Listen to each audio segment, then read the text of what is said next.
Hello, this is Playlist, a video about games that I played in April 2019.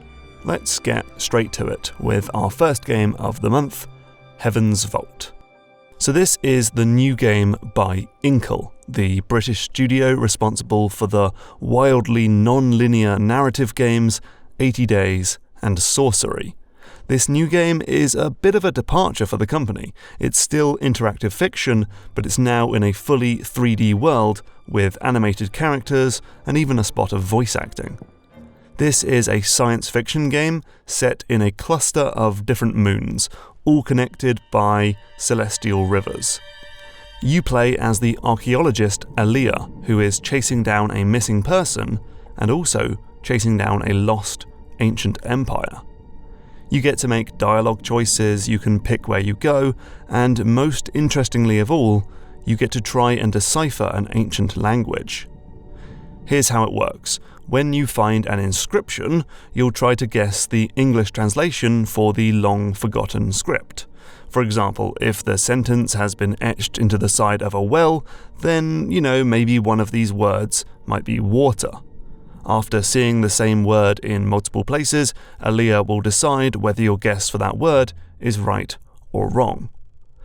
Now, if you know anything about me and my love of detective games and puzzle games and archaeological storytelling and Gone Home and whatnot, then you might guess that this translation mechanic is right up my alley. It's got hints of Obra Dinn and her story in there because you're piecing together clues and making clever intuitions. But sadly, it just didn't quite work for me in Heaven's Vault. First of all, you're picking from Aaliyah's guesses for each word, so you're not really making your own investigation, just sort of helping her with her investigation. And then the confirmation mechanic, where Aaliyah seems to decide what's right and wrong, just kind of feels arbitrary and a bit confusing. I'm never quite sure why the word is deemed correct or incorrect. There are also plenty of UI annoyances that make this harder than it should be. Where's the dictionary of confirmed terms, and why are the transcriptions on a timeline of when you found them rather than just a normal, easy-to-browse list, that sort of thing. In general, the interface for this game is tricky to get to grips with. The studio isn't known for 3D games, and it shows. The camera is wonky, the character art doesn't really match the environments, there are all sorts of glitches in the display. Luckily, the devs have patched in an option to skip one of the most unbearable bits of the game, which is the travelling segments.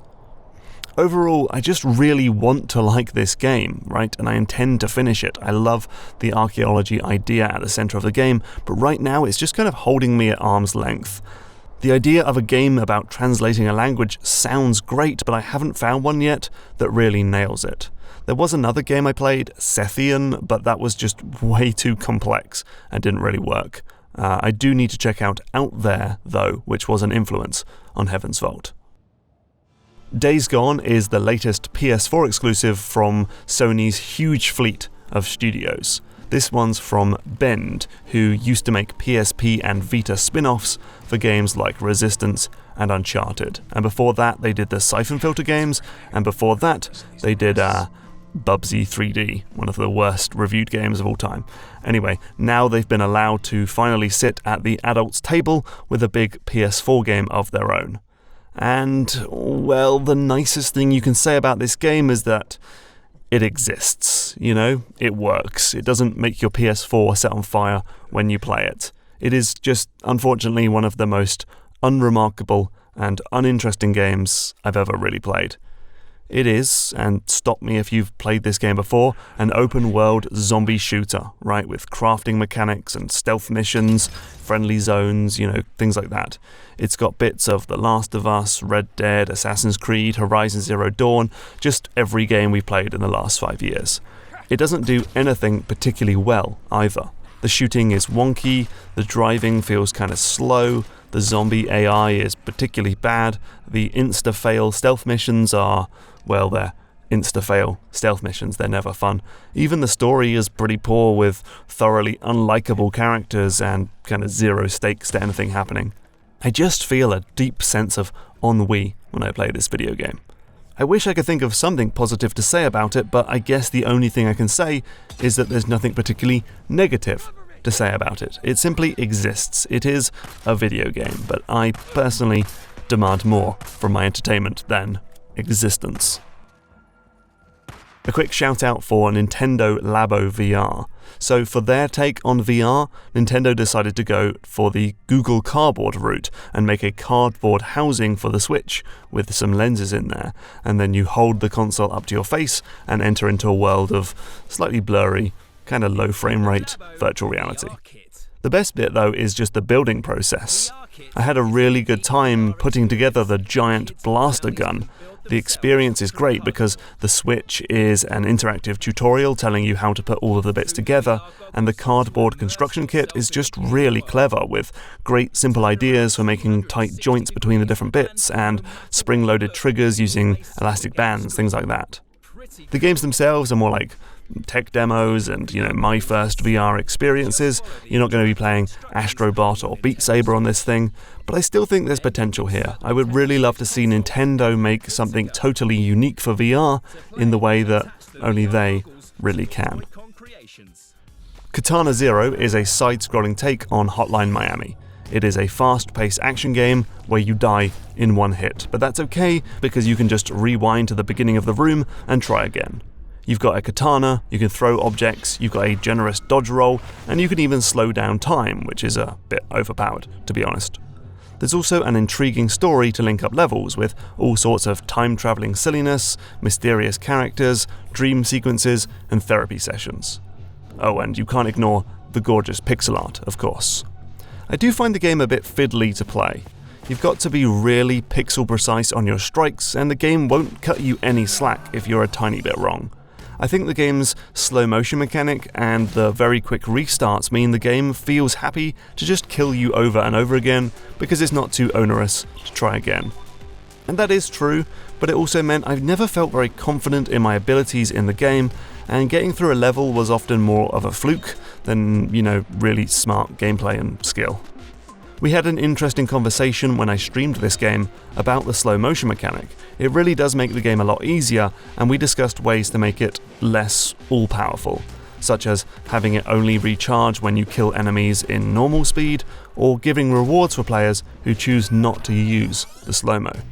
Anyway, this is a cute, cool game and definitely worth a bash, but I prefer games where I feel a bit more in control of what's happening.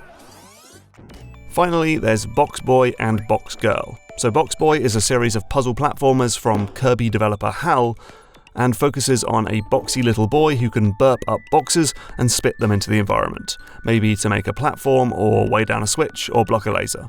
This one adds cooperative gameplay as Box Boy and Box Girl can work together to solve puzzles. I have the same criticism of this game that I do for all of the Box Boy games. It's just too easy. The game's difficulty curve is so flat that a ball wouldn't roll down it. The game introduces new concepts and puzzle mechanics, and then, instead of building on them and giving you really complicated puzzles, it just moves on to the next one. And so if it's anything like the 3DS games that I've already played, you've got to wait until the very end to finally hit puzzles that will actually make you think. So far on this new Switch game, my fiancé and I are just blasting through it with only a few hiccups. And since we're also playing Baba Is You, which is much more complicated, this game just feels particularly tame. Now that's not all bad, of course. It is nice to have something a bit more casual, and chasing the optional rewards like finding crowns or only using a few boxes makes things more tricky. But still, it's slow. The most egregious crime, though, is the way it duplicates puzzles with only the most minor, superficial changes. If I've solved it once, I don't need to solve it again. Boy, that was a bit of a negative playlist. April just hasn't really served me very well, I'm afraid. I did have fun playing Halo 3 ODST, but I already talked about that in the main video. I think I'm going to spend a bit more time on older games I missed because the current crop of releases just isn't doing much for me. I looked forward to what's in May, and there's just not really anything I particularly want to play, so maybe I'll just check out some older games. I've been playing God of War 2 on PS2, and that's actually quite good fun. So thanks for watching, chat soon, and maybe next month you'll see some slightly older games or weird games or who knows what in the playlist. Cheers, goodbye.